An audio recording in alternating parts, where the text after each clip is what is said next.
अस्सलाम वालेकुम, उम्मीद आप खैरियत से होंगे। Thank you very much. सबसे पहले मैं आपका शुक्रिया अदा करूंगा कि आप लोग हमारी वीडियोस को पसंद करते हैं, लाइक करते हैं। आप प्लीज़ हमारे चैनल को अपने दोस्तों के साथ शेयर करें। और बहुत सारे ऐसे सुनने वाले लोग हैं जो हमारी वीडियोस को देख भी रहे हैं, कमेंट भी कर रहे हैं, लेकिन सब्सक्राइब नहीं कर रहे हमारे चैनल को। तो आप प्लीज़ हमारे चैनल को ज़रूर सब्सक्राइब कीजिए।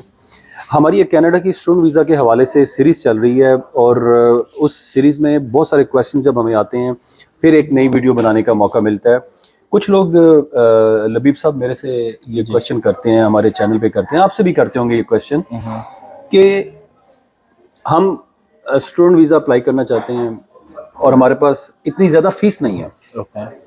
और बाज़ दफ़ा देखा यह गया कि थ्रू आउट उनके करियर में अगर उन्होंने GCSE किया है, O लेवल्स किया है, A लेवल्स किया है, इतने अच्छे मार्क्स भी नहीं है, बट वो एक्सपेक्ट कर रहे होते हैं कि उनको 100% स्कॉलरशिप मिल जाए, या वो एक्सपेक्ट कर रहे होते हैं कि उनको 50% स्कॉलरशिप मिल जाए, और पीछे सारी जिंदगी उन्होंने कुछ परफॉर्म नहीं किया। अब नंबर वन मुझे आपसे क्वेश्चन ये करना है, क्या ऐसे लोगों को जिनकी परफॉर्मेंस थोड़ी सी पुअर है या वो up to the mark performance किसी भी वजह से नहीं आ सकी उनकी, उनको स्कॉलरशिप मिल सकता है या नहीं मिल सकता?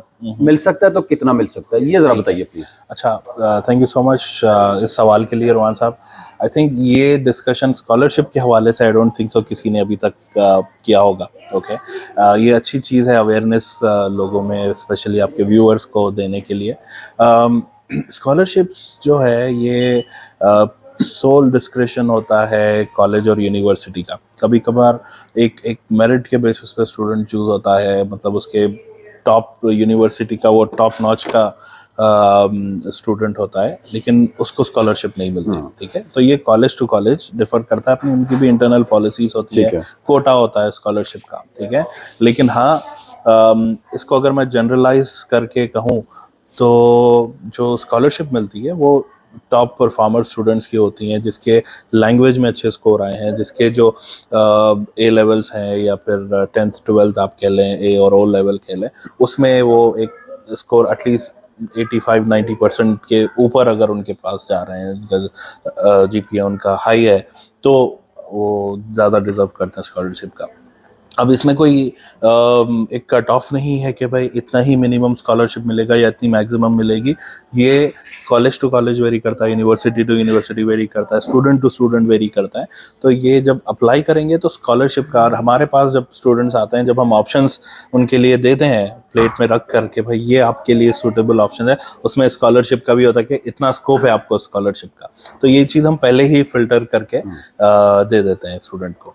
तो इसका मतलब ये है कि आपके जो मार्क्स हैं उसके ऊपर डिपेंड करता है कि कितना स्कॉलरशिप मिलेगा। अच्छा, यहाँ मैं अपने सुनने वालों को एक बात बताऊंगा कि जो लोग ऑलरेडी कनाडा में मौजूद हैं और लेट्स से कुछ लोग हैं उन्होंने असाइलम किया होता है, जी, कुछ लोग हैं जो पुअर फैमिली से बिलोंग करते हैं, उनके लिए एक अलग कोटा होता है।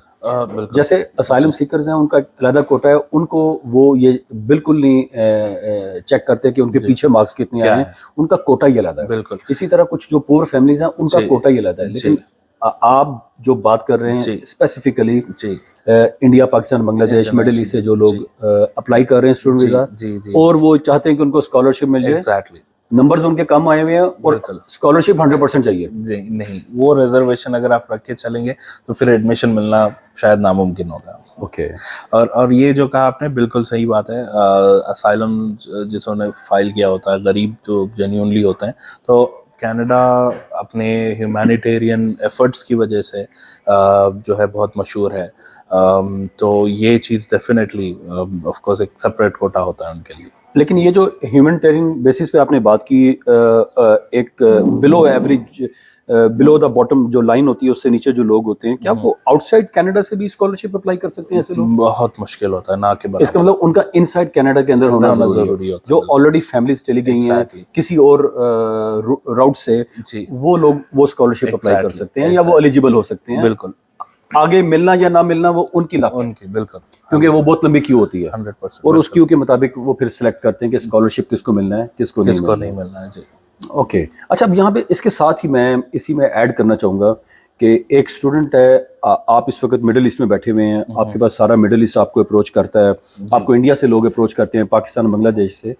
एक बजट कितना है कि आपने बैचलर्स में जाना है कितने बजट की यूनिवर्सिटी कॉलेज मिनिमम मिल सकती है? एक आपका बजट क्या होना चाहिए? अब जैसे मैंने अप्लाई करना है, मुझे एग्जाम्पल बनाइए, मैंने बैचलर में जाना है, ठीक है, या मैंने मास्टर्स में जाना है, तो आप इन दोनों को बताइएगा। बैचलर में आपको कॉलेज की फीस कितनी देनी है, अदर एक्सपेंसेस रफली कितने आ सकते हैं? ओके। कॉलेज की जो अगर बैचलर्स डिग्री की मैं बात करूँ, कॉलेज की फ़ी अमूमन अगर आप देखें कम होती है, यूनिवर्सिटी की फ़ी ज़्यादा होती है। तो कॉलेजेस का अगर हम देखें 14 to 16,000 $18,000 ये रेंज की मिनिमम फ़ी होती है स्टार्टिंग बैचलर कोर्सेज के लिए। जो यूनिवर्सिटीज़ की अगर हम कंपेयर करें तो वो 22,000 से 50,000 $60,000 तक इसकी यूनिवर्सिटी की फ़ी चली जाती है। तो इट डिपेंड करता है, it varies from college to college, university to university. और ये सारी फीसेस ऑनलाइन जाके आप खुद कॉलेज की चेक कर सकते हैं, वेबसाइट पे चेक कर 100% सकते हैं, चेक कर सकते nothing to do with you, नहीं, ये डायरेक्टली उन्होंने पे करनी है उनको? बिल्कुल नहीं, ये स्टूडेंट जो होती है, जो फीस होती है वो 100% स्टूडेंट डायरेक्टली कॉलेज को आपका कोई लेना देना नहीं, हमारा कुछ लेना देना आपने सिर्फ उनका एडमिशन अरेंज करना है, एग्जैक्टली, उनको जो सारा प्रोसेसिंग है उसमें हेल्प आउट करना है। बिल्कुल। लेकिन जितनी कॉलेज या यूनिवर्सिटी की फीसेज हैं वो स्टूडेंट डायरेक्टली कॉलेज को, और करना भी चाहिए। 100% आप कभी किसी कंसल्टेंट को या एजेंट को अपनी यूनिवर्सिटी की फीस के पैसे नहीं देंगे। ये मैं अपने सब सुनने वालों को एक फिर एडवाइस दूंगा। मैं नॉर्मली एडवाइस नहीं मैं करता होता वीडियोस में, लेकिन ये एडवाइस है क्योंकि ये एक जनरल पब्लिक सर्विस मैसेज है। अपने कंसल्टेंट और एजेंट को आप कॉलेज और यूनिवर्सिटी की फीस नहीं देंगे, वो डायरेक्ट आप यूनिवर्सिटी और कॉलेज को पे करेंगे। कोई और इसमें आप ऐड करना चाहें? हमारे कोलीग साथ हैं, फैजान, कोई और आपके जहन में आइडिया आ रहा हो? Sir, till now it's been really good thing that we are discussing for the most budgeted things for a lot of people. Okay. So this is a really good news for all the youngsters who are there, who are pursuing for their bachelors, for their masters. So it is going to be a very good and informative video for them. Definitely they can reach out to experts in things. इसका मतलब है कि इससे मुझे एक और question मेरे जहन में आ गया कि लोएस्ट बजट क्या हो सकता है? बड़ा अच्छा इन्होंने एक पॉइंट मुझे। अच्छा, कुछ कॉलेजेस होते हैं, कॉलेजेस, यूनिवर्सिटी का लोएस्ट तो नहीं होता, स्टार्टिंग ही उसका 25 हज़ार डॉलर से होती है। लेकिन हाँ, कॉलेजेस का अगर मैं कहूँ, कुछ कॉलेजेस हैं जिसकी फ़ीस ईयरली वो लोग डिस्काउंट्स देते हैं, ठीक है, कुछ स्कॉलरशिप कहते हैं, कुछ डिस्काउंट्स ही कहते हैं मोस्ट ऑफ दी कॉलेजेस। लेकिन ये ऐसे कॉलेजेस होते हैं जो DLI तो होते हैं लेकिन पोस्ट स्टडी वर्क परमिट नहीं प्रोवाइड करते हैं।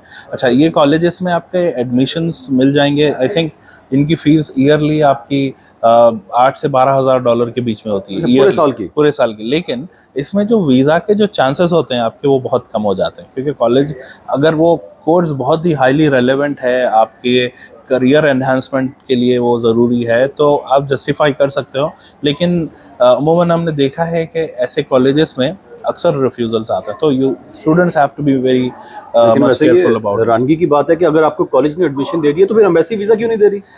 वेल, ये एडमिशन मिलना और वीज़ा, ठीक है, वीज़ा ऑफिसर को कन्विंस करना, ये दो डिफरेंट चीज़ें हैं। सर केस करते हैं एम्बेसी के ऊपर, ये गलत बात है। हाँ, हमें इस पॉइंट को रेज करना चाहिए कि अगर एक स्टूडेंट एलिजिबल हो गया है और उसको एडमिशन मिल गया है और उसने रिक्वायरमेंट्स पूरी कर दी हैं, नहीं, ये कौन होते हैं फिर वीज़ा ना देने वाले? एक मजे की मैं आपको बता देता हूँ। यूनिवर्सिटी फॉर एन एग्जांपल, उनका कोटा अगर 100 स्टूडेंट्स का होता है तो वो ऑफर लेटर्स भी 200-300 देते हैं, क्योंकि यूनिवर्सिटी को भी पता है कि सारों के वीज़ास नहीं लगने। ऑलराइट जी, मतलब वो भी एक गैम्बल कर रहे होते हैं कि इतने नहीं, गैम्बल नहीं कर रहे हैं वो, दे आर बाउंडेड, बाइंडेशन है गवर्नमेंट की पॉलिसीज को उनको लेकर। क्या फायदा होता है? एडमिन चार्जेस कोई वो वीज़ा ना लगने की सूरत में एडमिन चार्जेस काटते हैं? ऑफ कोर्स, कॉलेज की जो फी आप पे करते हो वो रिफंडेबल होती है। वो पहले कुछ स्टूडेंट्स को पहले उनकी रिस्पॉन्सिबिलिटी है चेक कर ले कॉलेज से। लेकिन हाँ, हर कॉलेज या यूनिवर्सिटी जब रिफंड करती है वो अपने एडमिन चार्जेस डिडक्ट करके फिर करती है। ऑलराइट, तो मतलब एडमिन चार्जेस रिफ्यूज होने की सूरत में कॉलेज या यूनिवर्सिटी डिडक्ट करती है, and it's up to them 5%, 10%, depend between 5 to 10%, 15% इस तरह से। Thank you very much Labib साहब। आज की इस डिस्कशन से मुझे उम्मीद है कि स्टूडेंट्स को बहुत फ़ायदा हुआ होगा। इसके बावजूद हमारे सुनने वाले को अगर कोई भी क्वेश्चन है, प्लीज़ नीचे कमेंट्स में कीजिए। नंबर दिए हुए हैं, अपने केस को असेस करने के लिए हमारे से आप कांटेक्ट कर सकते हैं, एक्सपर्ट एडवाइस के लिए कांटेक्ट कर सकते हैं। अगर आपका वीज़ा पहले से रिफ्यूज़ हुआ है और आप समझते हैं कि आपने फ्रेश एप्लीकेशन करनी है और उससे पहले आपको एक्सपर्ट एडवाइस चाहिए, हमारी असेसमेंट चाहिए, बड़ी नॉमिनल सी फीस है, हम आपका केस असेस करके आपके केस को बेहतर कर सकते हैं, वीज़ा के चांसेस बेहतर हो सकते हैं। गारंटी हम नहीं करते वीज़ा का, लेकिन आपके पहले जो रिफ्यूज़ल्स आए हैं हम आपकी मिस्टेक्स को मिनिमाइज़ करेंगे। Thank you very much. अल्लाह हाफिज़।